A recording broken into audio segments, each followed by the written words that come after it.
নন্দীগ্রামের আন্দোলনে মা বেটা কোথায় ছিল প্রশ্ন শুভেন্দুর। 2006 সালে নন্দীগ্রামের আন্দোলনে এই মা বেটা কোথায় ছিল?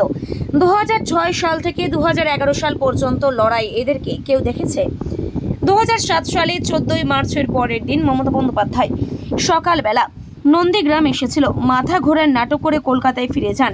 নন্দীগ্রাম বিধানসভার আমগেছিয়াতে এক সভাতে এইভাবেই মুখ্যমন্ত্রী মমতা বন্দ্যোপাধ্যায়কে আক্রমণ করেন রাজ্য বিধানসভার বিরোধী দলনেতা শুভেন্দু অধিকারী।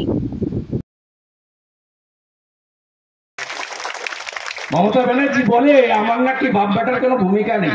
সেলিমের লাশটা দেহটা পাকে পুঁতে দিয়েছিল সিপিএম ভাঙা বেড়া ব্রিজে 2007 সালের 7ই জানুয়ারি। এই বান্দা তুলেছিল জাদুবাড়ি করে শেখ সেলিমের লাশ, এই লোকটা তুলেছিল। এই লোকটা শহীদ জননী ফিরোজা বিবিকে এমএলএ করেছিল সুফিয়ান তাহেরের নাম কেটে দিয়ে। এই লোকটা আমাকে শিখাবেন আপনারা। রাস্তায় গেলে পিছন থেকে হাতি চলে বাজার, কুত্তা ভুকে হাজার।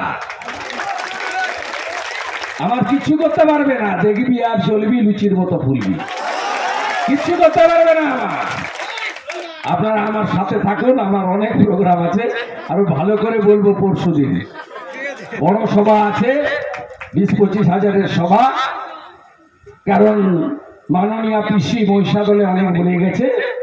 তারপরে আমাদের ভাইপো কালকে আসবেন হেলিকপ্টার চড়ে, তিনি কিছু ভাষণ বর্ষণ করবেন।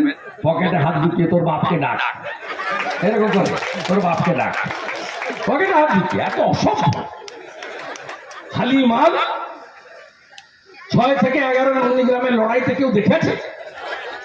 এই মা বেটাকে কেউ দেখেছে? 14 মার্চের পরের দিন সকালবেলা এসেছিল, বলছে মাথা ঘুরে গেছে, অন্ধকার বলে অজ্ঞান বলে ছুটে পালিয়ে। হাত কাটবো আমি, কই খাবে তুমি?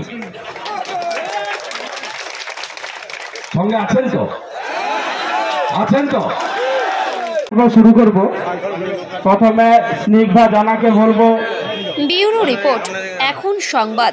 চন্দনের